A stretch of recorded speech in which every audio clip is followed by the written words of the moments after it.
పూర్వీకులు కాదు, అందరూ ఇళ్ళే సార్.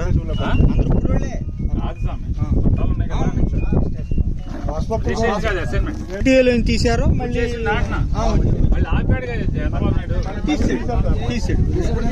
రిలీజ్ చేశాడు. ఆన్లైన్ లో రిలీజ్ చేశాడు. చంద్రబాబు ఎక్కగానే ఆపాడు. దీన్ని మొన్న వదిలేసినట్టు కార్పొరేషన్ ద్వారా వదిలేసినట్టుగా ఇచ్చారు సార్. ఇంకా CCLA లో ఆ రిమార్క్స్ కాలం నుంచి అది డిలీట్ చేయలేదు అంతే.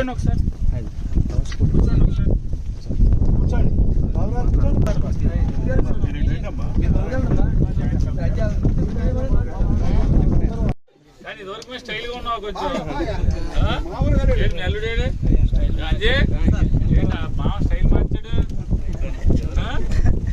స్టైల్ పాట ఉంది, స్టైల్ మారింది. మామయ్య కొడుకు ఊరుకోడే స్టైల్ మారితే ఊరుకున్నాడా? మామయ్య పవర్ఫులా, మామయ్య కొడుకు పవర్ఫులా? కొడుకే పవర్ఫులా? మాకు పొలాలు ఇచ్చి 30 సంవత్సరాలు అవుతుంది సార్. మా సాధనం అయిపోయింది. అయినా సరే ఇప్పుడు కరెంటు స్తంభాలు వేసారు. నా భర్త చూస్తే బాగోదు. నాకు 2 ఆడపిల్లలు కట్నంగా ఇచ్చాను.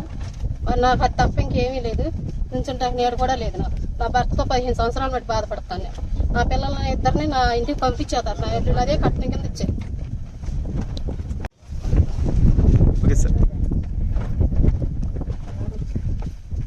బందర్ నార్త్ మండలం పొట్లపాలెం పంచాయతీ కొత్తపూడి గ్రామంలో 1995 సంవత్సరంలో 94 సంవత్సరంలో ఇక్కడ ఉన్నటువంటి దళిత కుటుంబాలకి, పేదవాళ్ళకి తలా 1 ఎకరం ప్రభుత్వం పట్టాలు ఇవ్వడం జరిగింది. తర్వాత జగన్మోహన్ రెడ్డి గారి ప్రభుత్వం వచ్చిన తర్వాత ఆ పట్టాలన్నింటినీ కూడా వారికి ప్రైవేట్ ఆస్తుల కింద మార్చడం జరిగింది.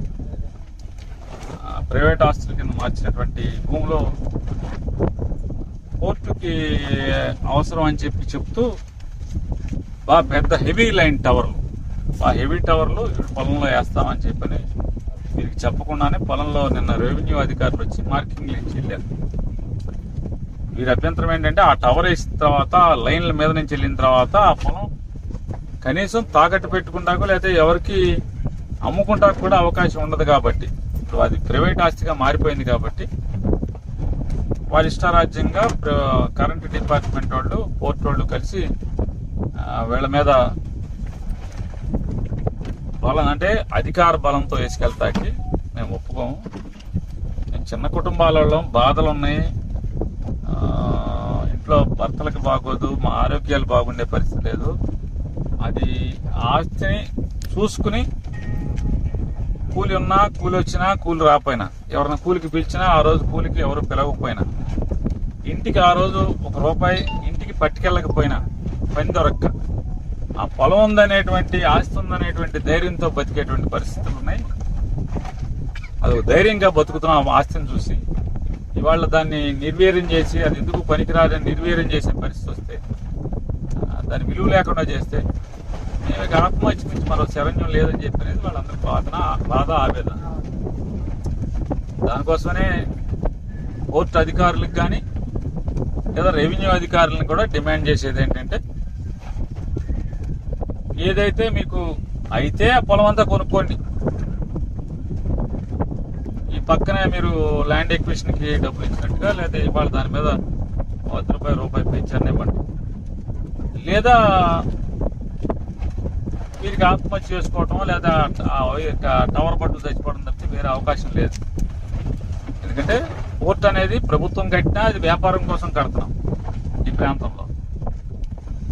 గతంలో జగన్మోహన్ రెడ్డి గారు ఉండగా అసైన్మెంట్ ల్యాండ్లు ఎవరికి తీసుకున్నా కూడా దాన్ని వాడుకుంటాకి కానీ, దారికి కానీ ప్రతిదీ కూడా సంతోషకరమైన, అంటే ఆ భూములోంచి వాళ్ళు బయటికి వెళ్తాకి ఆనందంగా మంచి డబ్బు ఇచ్చారు, హ్యాపీగా ఊరికి ఉపయోగపడ్డాను నేను, గవర్నమెంట్ కూడా నాకు ఉపయోగపడింది, మేలు చేసింది, నాకు మంచి డబ్బులు ఇచ్చారని ఆనందంగా భూమిని అప్పచెప్పే స్థితిలో వారిని చూడటం జరిగింది.